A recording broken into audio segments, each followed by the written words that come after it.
because if Brazil continues to intervene, they're just not going to be able to build back up from Ranger's ruin. Yeah, and it wasn't just one, but it was two different teams, but the drop remains the same, the 50-50 on one of the chests. For Doxy's going to have to disengage and try to find some floor loot elsewhere. Chicho was taking a good brunt of that damage, but it's Pablo who does get dropped first. Chicho as well, and this is a good opportunity as Chino and Verdoxy are in a 2v2 situation. They're trying to close the gap, but Verdoxy goes down. Tayson, the 5-time champion, is going to fall as well. Now Chino's in a peculiar situation as he gets eliminated in the 1v1 against Riss. It's a tough break there for Verdoxy's team, but hey, Triss, what a come up. Chicho and Tayson are both very likely going to be revived, but they gotta be very quick because still other action across the map.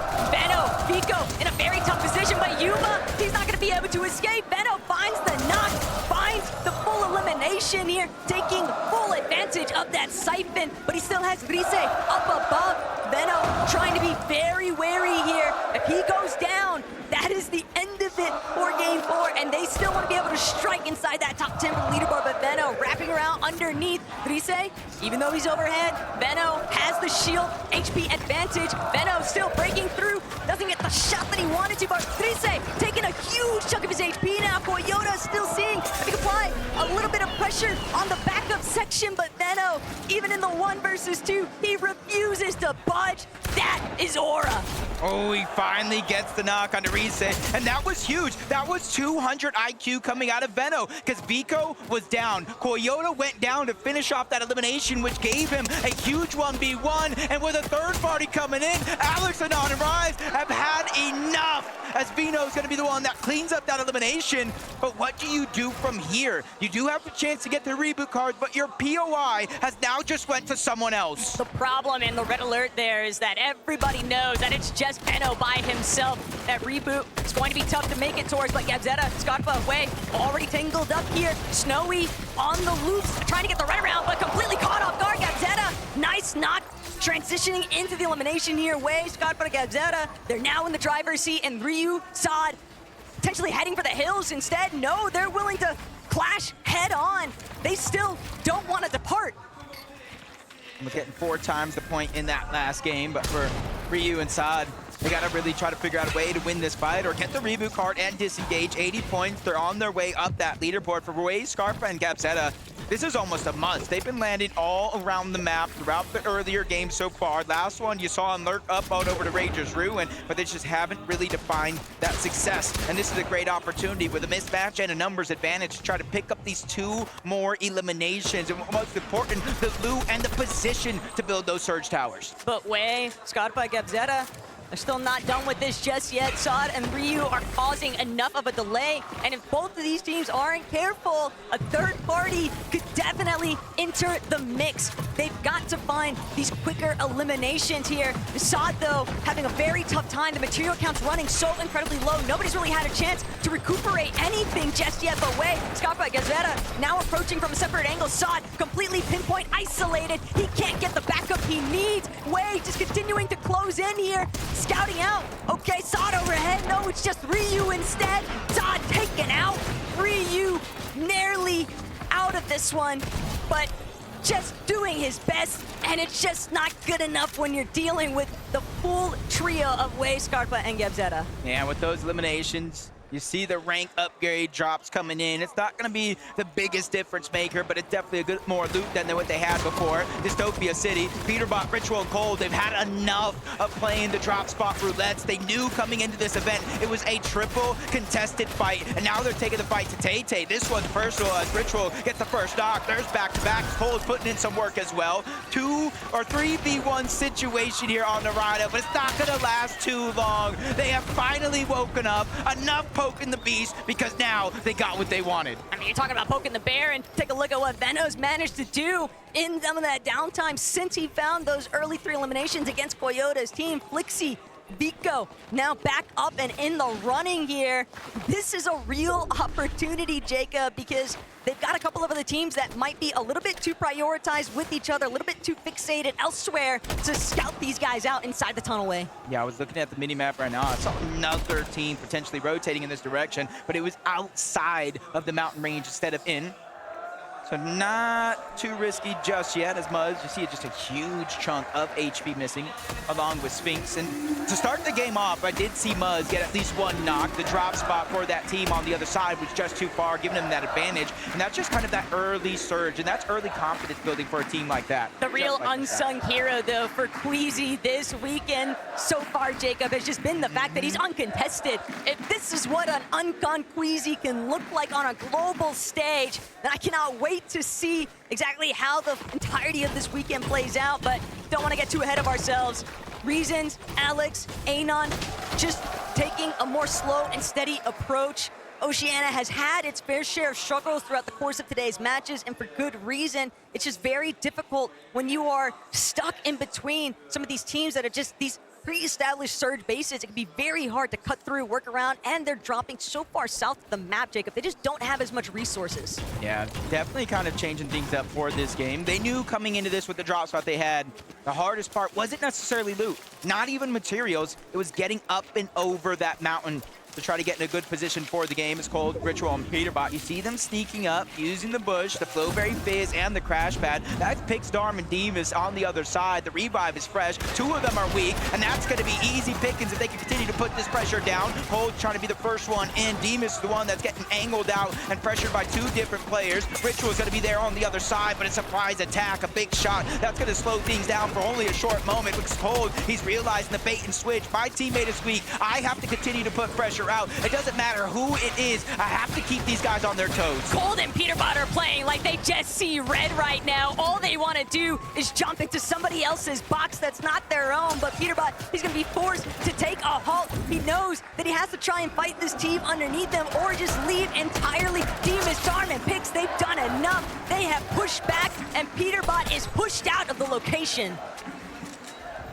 Kind of get a little bit confident there for Cold, Ritual, and Pete, as they continue to kind of rotate on out. Surprisingly enough, they didn't kind of continue to stay over toward Dystopia, but what they left it, Baka, Pars, and Pump actually moved in. They're at a contested drop for themselves, north side of this actual POI, so they're just trying to get scraps. They're just trying to get any bit of surge, and right now, they spotted Cold and his entire trio rotate back toward Dystopia, and they're just trying to lurk. They're trying to get the heads-up play and an opening damage shot so that maybe they can finish it up. Take a little peeksies, though, at what's breaking down with Kanata Rapid and Bolts. The elimination feed might be telling an entirely different story there, though, for what's shaping up here at Dystopia. Pump, Pars, Baka finding that elimination onto Peterbot now means that they are all good to go for trying to key in onto Ritual and Cold. Pars already overhead, Baka right next to him, Pump, separate angle as well. There's just so many flank attempts here, but Cold, Peterbot knows that he's got to depend on his other fragger here, and Cold could come up big time. Hey, before Peterbot went on this huge tear for the scene, it was Cold everyone was worried about. And I remember back at the Invitational 1v2 to get his teammate back into the game and try to get them that good positioning that they had. Baka, Pars, and Pump. I do like this right now. They're kind of testing the outskirts. They're not taking that big risk scenario of moving in towards these buildings. They know they're lurking around. They know with the double pump, 2v1 situation, they can easily try to catch any bit of this damage.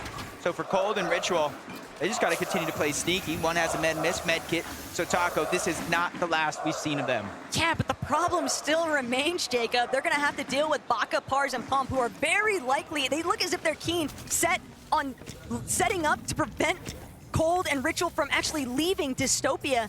And if Cold and Ritual attempt to make a reboot inside of Dystopia, they are going to be immediately pounced upon by Baka, Pars, and Pump. They have so many medkits, they can afford to stick around in these early zone ticks. And you can see in the top 5, obviously Queasy's team pulling far ahead, but only 133 points to get into the top 5. 1 point behind is going to be Yamzo, Clicks, and Higgs, who've honestly been playing decently well, but they just haven't caught that stride, that momentum shift that we know a team like this can have, especially with Clicks and Higgs from Xset. They're kind of the fraggers, the duo from this team. And then you got Yamzo, the IGL, the mastermind of this squad. And I think as soon as they start to feel that confidence, it's going to be a huge momentum shift. But you know what? You got to give Clicks, Higgs, and Yamzo their flowers, because most people on socials did not have them anywhere near this spot on the leaderboard. They've been holding their own as Panzer, big shot onto Mansour. That's going to be a huge opening now, and Yapko seemingly energized by that, just following it up. Hanser with a third elimination now onto Belor. They are getting active so early on. Yeah, 6 eliminations. They play against Tinka as his trio off spawn. And it does look like somebody tried to rotate in and potentially steal some loot, but they made them pay rather quickly. Instead, his former teammate, Cammy, Hottie, and iDrop over from that Shining Span bridge. They're trying to focus on getting as much Storm Surge as possible, which is why you see them so deep and so far into the zone. But with every team rotating on out, they're going to use that as their cue to make their rotation as well, and just kind of minimizes a little bit of the risk of the teams they will actually run into and the danger they'll face. Checking back in now, though, with Chap, Mr. Savage, and Reason.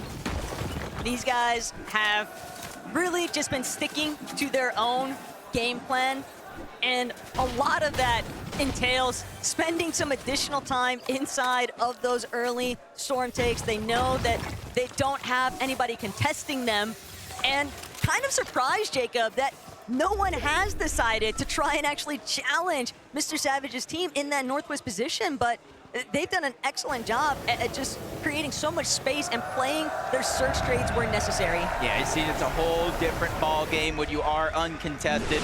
Vanya, Pixie, Marius, they're trying to continue to find their stride, just like some of these other teams in this lobby. 110 points, definitely above most of the lobby, but not where they had hoped to be at this point in time. Pings, Malibuka, and Walks, probably the same thing could be said for them, rotating from that uncontested outpost over towards Foxy Floodgates.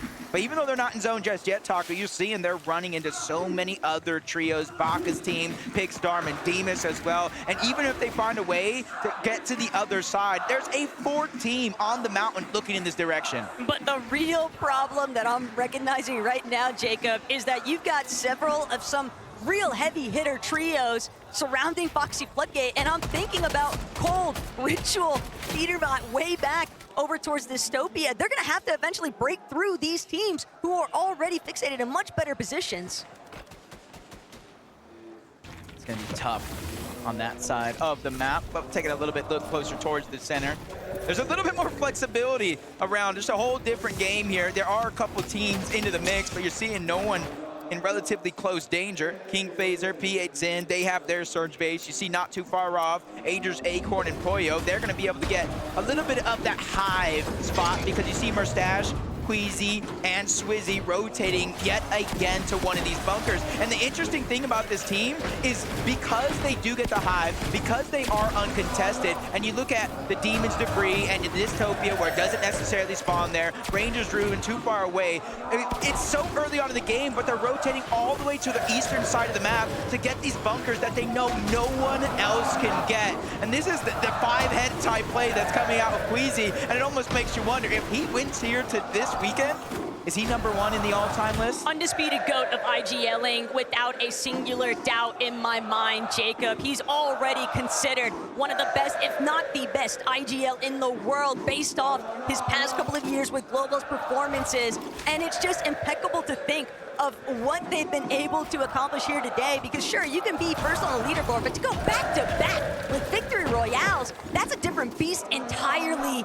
And it's going to be very difficult for anybody else to play catch-up. But you have to remember, there were teams in this same position. Queasy was in this position. He was the one down below, but can't finish that thought just yet. Striker, Tisco holding their own here. Art, School, Salco, they need a little bit of a recovery point, a little bit pinched here at Sakura Stadium, just so far west of the map. They know it's only a matter of time before a third party makes the intervention here, but Art, School, Salco, they've got one knock. Striker, just seeing if he can try hold the wall, but he's not gonna be able to break away. Art just relentlessly chasing him down, and sure enough, it's gonna be 4 eliminations now in total for School, Salco, and Arc. Hey, they're sticking to the game plan, but the game plan has now have a wrench into the mix. Veno, Rico, Flixie, they're making their way on over. This could be 2 of the most aggressive teams in their respective region going head-to-head, but Veno, he makes the call, maybe a little bit too close for comfort. They try to disengage just a little bit, but you see, they didn't take the full distance onto that crash pad. They have some materials they want to get back, but they want to control the pace of them and that team of Art, School, and Salco. I mean, the ball's in their court. Vico, Veno, Flixie, they're just going to continue to play for positioning. They know that Arch Trio is still locked in at Sakura Stadium, so they can afford to just kind of take those peek backs, see if they can keep applying tag pressure, but they are still trying to be wary of that team up on height on the mountainside peak. Payson, definitely a massive threat if they are not careful, but Poyo, Agers, Acorn, finally witnessing them be above that third threshold, and not just that, but 1,400 plus above, Jacob. It's got to be such a huge relief. Yeah, to start the day, this is honestly the position I thought I would see this team in game after game after game, especially in game 3, where the zone favored over towards their drop spot. They were just unable to convert and really make it work. And you see the leaderboard with 51 points. They find themselves in 23rd place. I think you could have quizzed anybody in the Fortnite community and they thought that would have been impossible, but Peterbot, Cold, and Ritual probably in the same spot, only 77 damage above the threshold. And it looks like they're gonna try to take the fight to Baka, Pars, and Puff. Remember, this is the team that initially got that knock onto Peterbot, probably causing this downward spiral of the Storm Surge being a worry, but they're taking it personal, box to box. They're ready to go in, and this is the style of fighting that we know Peterbot, Cold, and Ritual look for, but he takes another massive shot. I don't know what Pump and Baka ate today, but they are ready to play. The problem is nobody is backing down from Ritual, Cold, or Peterbot. Baka, Pars, and Pump have them fully squeezed inside of this tiny little crevice, and if that wasn't bad enough, they're also having to deal with a third party up on the high ground. Cold, Ritual, Peterbot, they're doing everything they can to try and buy themselves a little bit more time, but they know the clock is working against them. They're only just short of 200 above that damage threshold, Jacob, but they need more, and they need builds. They don't have any materials. It's all on Cold. Peterbot is just left in tatters because of that start. Yeah, it's just a tough situation to be in because it's almost playing that mind game, the tricks of, hey, maybe I do have to fight. I need a refresh. I will not be able to get materials elsewhere. And with a team that's honestly been a terror to the entire NA Central region. This is kind of a surprise, and you've been saying it, nobody's backing down. Honestly, Papa Pollo said it as well. Peterbot plays mind games with all of you guys. He gets into your head, and that's why he's so successful. But guess what? No more mind games. I think everybody is ready to fight back. Well, it doesn't need to be mind games, because with Queasy, Swizzy, and Merstach making the approach, Peterbot, Gold, Ritual, it's now or never. They've got to either dive in, or they're going to find themselves getting absolutely pincered by several different teams. Baka, Pars, and Pump also know that same pressure could technically be applied to them if they're not careful. Seems like they might just want to break away here, create a little bit more space. They don't actually know what kind of position Peterbot and his team are in, but Baka cracking Peterbot's shields now means he could potentially try and press forward, but with Cold just steadily applying reverse pressure, he's making it very difficult, but the builds are running so low. Baka, Pars, Pump. Pars is down though. It's just Baka and Pump now left to try and recover the situation. What looked so promising at the start, Cold is trying to shut down, but Cold needs too much damage. He has to pull back. He's got to wait for Ritual and Peterbot to provide, alleviate that pressure, but Peterbot, Ritual now looking to try and dive forward. They need more surge. Oh no, from bad to worse. Baka and them on the other side. They now only get the reboot, but the first knock on the Cold yet again. Earlier in this game, they took down Peter, they took down Cold, and they took down Ritual, and they was on top. Baka, Pars, and Pump have just won the hearts of the crowd here in Lyon. And not only that, Jacob, but they just continue to make it feel impossible for Gold, Peterbot, and Ritual to perform here. But Clicks, Yamzo, Higgs, on the other end of that note, they're still trying to see if they can leapfrog their way into that top 5 position from the leaderboard. How many times have we seen strong performances convert to a big jump in placement? But Swizzy, Merstach, Queasy, as long as they stay tried and true to their strategy, I mean, if it ain't broke, don't fix it. Yeah, and they got such a good spot, not only because the high ground, but Taco, take a look. Where is the zone going? Over Foxy Floodgate. That means there's going to be so many different elevations that if it pulls all the way towards the east or even towards the north and then back down to the south, it is going to be a roller coaster of emotions. And Veno, Flixie, and Vico throughout the day has been going through just that. 269 below the damage threshold. Even with Vino hitting a nice shot, it's not going to really change what they're facing right now. And that's why you see them scrambling, looking all around, trying to get information, figure out where they need to put their focus at. They're likely going to have to drop to ultimate low and maybe try to play a pre-edit off of a back Tarp, that would maybe be their best opportunity to find some big damage. Still, other teams are absolutely feasting here, and Veno's not gonna get the chance from overhead. It's unmanaged. This is their backyard, essentially, and Foxy Floodgate now really heating up a Vico. He's not gonna allow it. You take down one of my teammates, I'm gonna take you with them.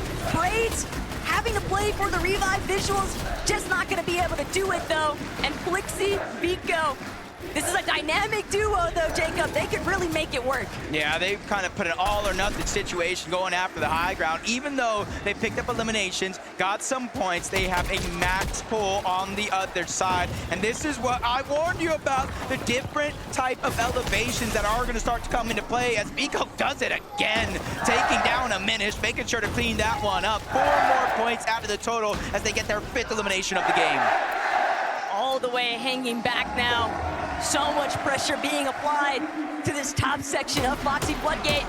But they are right back at home. Queasy, Merstach, and Swizzy looking to control the dam, and that's the most important part of Foxy Floodgate. If you have the dam control, you have all of height.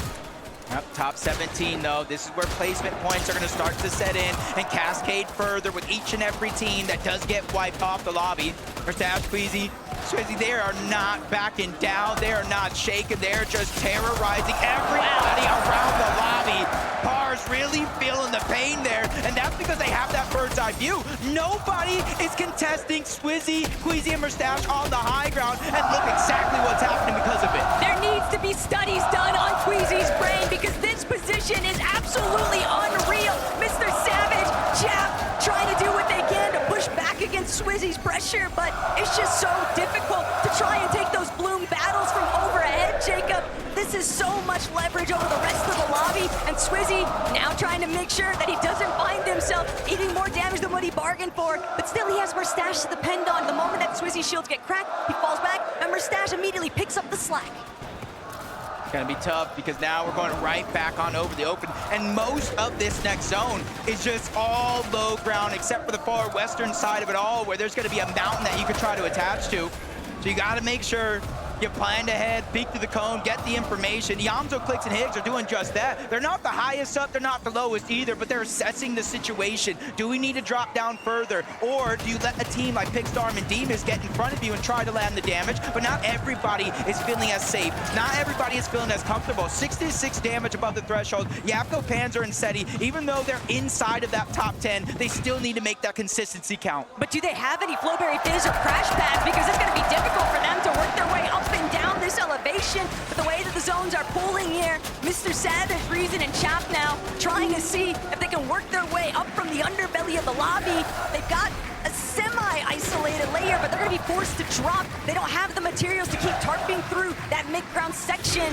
And underneath, where all of the congestion is very likely to start pooling into, that's just open season now for Queasy, Swizzy, and Merstach. Savage team 2 points away from hitting that top 5. And the thing is, they were 1 point away, almost missing the Major 3 Grand Finals. They were 2 points in that last spot to secure the global spot. A miracle run is coming out as Queasy, once again, almost 2,000 damage, back-to-back games above the threshold. Yapko, Panzer, Seti, they're feeling the pressure from up above. You see a huge lack of not only materials, but resources as well as he gets cut short. The wall breaks him off. He's going to go down, but for Yapko and Seti, this is everything.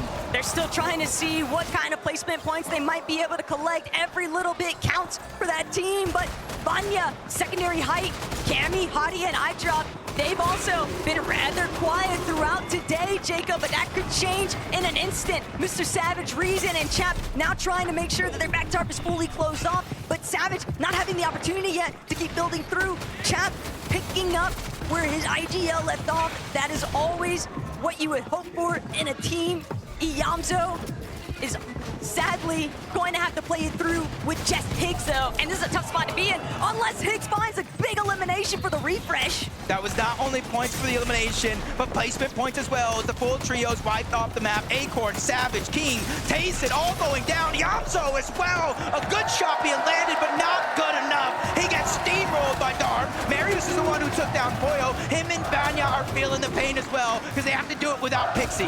But they've at least got frontside low control, and that's gonna have to be enough. They're gonna need as many eliminations as possible because they need more materials, and we haven't even started the conversation of how to deal with Queasy, Swizzy, and Merstach up above everybody else in this lobby looking substantially healthier too. I feel like I've seen this episode of Fortnite before. Game 2, Game 3, and it's looking like it could be possible for Game 4. 370 points and counting. Only 2 teams in front of him, both of them weak. Vanya trying to do what he can, but he only has 1 teammate, Marius as well, with the full trio up above. They get the wipe onto 1. They're looking to close this one out as well. Marius in his line of sight, but Swizzy, he takes a big shot. That's a surprise attack, but luckily for him, his 2 teammates have his back. Merstach gets the drop on the Marius, stays alive. They're targeting out Vanya. 3v1 situation, and they go back to back to back to win another game. When have you ever seen on the global stage the trip skis of victory royales? Queasy, Swizzy, and Merstach are setting a new precedent here in the 2025 Globals performance, Jacob. This is insanity what we are witnessing right now.